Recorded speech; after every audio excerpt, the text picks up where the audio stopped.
I wanted to chat in this video and make an argument for the approach here of, in this case, using standard square hay bales to insulate my folks' home. I've been doing this as kind of like a yearly ritual now for about 6 years, and I want to talk about why I think it's valuable and maybe it might be something to think about. We're coming into some of the coldest weather in a very long time. Today it's going to be a high of 15 Fahrenheit.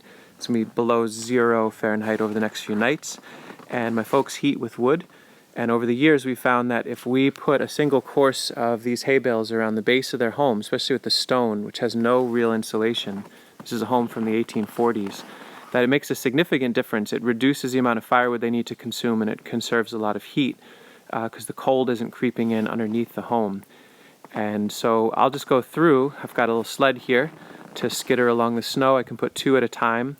I use these little hay forks or hay hooks, which I bartered for a bunch of years ago with the guy that sold me hay, and I use them to move. They're really lovely for moving the hay.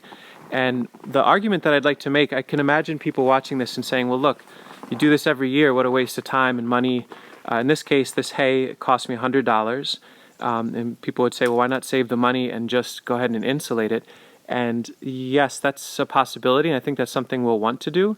But I would argue that this actually has some pretty high value, that even though I'm investing the $100 now, these bales, I particularly like hay because it will break down over time into compost. And so I'm investing in my future needs for mulch and soil fertility and basically storing them against the home while I wait for spring thaw.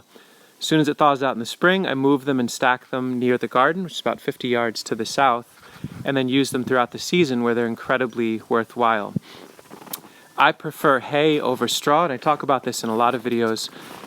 Hay almost always is not a sprayed commodity. Straw, unless it's certified organic, is. And hay is also generally less cost. So these are really nice, sturdy, dense hay bales, absolutely appropriate for feed. And so when I stack these against the home, we'll end up putting pieces of plastic over them with stones, and that'll keep them from rotting against the house. And in the spring, I can feed them to the chickens, I can use them for mulch, lots of different value, and in the meantime, they'll save a tremendous amount. I would argue easily they'll save $100 worth of heating each season, and so I'm going to go ahead and stack them against the home. That's just about 15 minutes in, using the sled and the hay hooks to move 2 bales at a time. They skitter across the snow nicely. Now granted, I think it would have been ideal if we had gotten to this in the fall, but I was just too busy. In an ideal world, the ground would be nice and dry in October or so, and you'd put these on and then get the plastic over them right away to keep them really dry. But this will still work, and I wanted to draw your attention to one area in particular where it has huge impact. This is an addition my folks put on. It aims out to the west of the home. It's connected to the main house, and the builders put this air passageway underneath it, I guess to keep it dry. And tons of cold air rushes through there, and a cold, cold day without the bales, your feet are freezing in this room. And so the bales really hold the heat in and keep the wind from whipping through.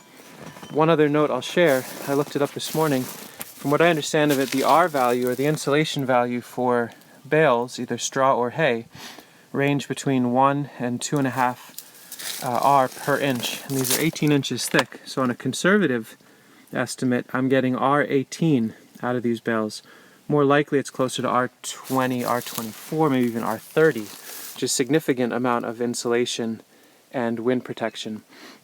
And yes, I'll say mice do get in there sometimes, but we have a cat, and over the 6 years of doing this, I've never seen mold or rotting damage against the home. In the winter, it tends to be dry and cold, and whatever mouse activity is in there, they just break the bales down a little bit, and come spring, we rake it away and the plants come back and everything looks good. So that concern hasn't actually panned out to be anything significant. So I'll continue on with this.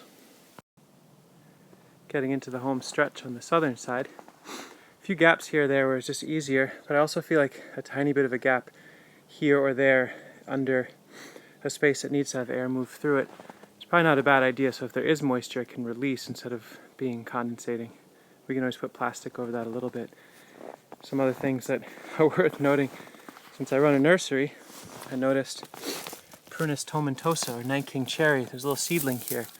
So it's worth working around it. I can just push this down and put the poly over it. and hopefully get a nice 2-year-old Nanking cherry out of the deal.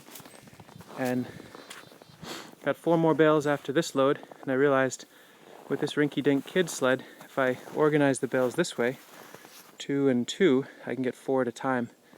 You can hear I'm a little out of breath, but it works. One other thing, in the interest of accuracy, I mentioned before that the bales are 18 inches thick. I actually went ahead and measured them. They're 16 inches. So with those same calculations from before, we're looking at an R value between 18 or 20 and 30. These are nice dense bales, and as long as they stay dry, they should provide really good insulation.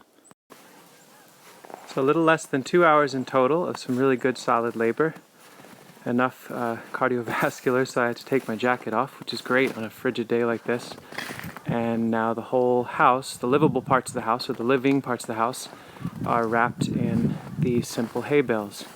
So just to recap, super high value in my mind, seems relatively proven after 6 years of doing it. It's cat approved.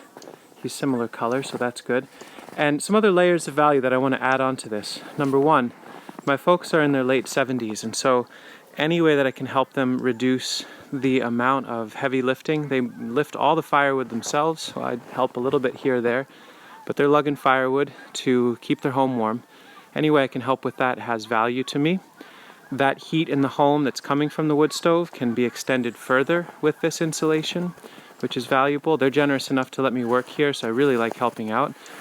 When they're done, they can be either used as mulch, or you've seen in other videos where I talked about these hay bale garden beds. Each one uses 6 of these, so I could make 5 more beds like this in the spring as a waste product for heating or helping insulate my folks' home.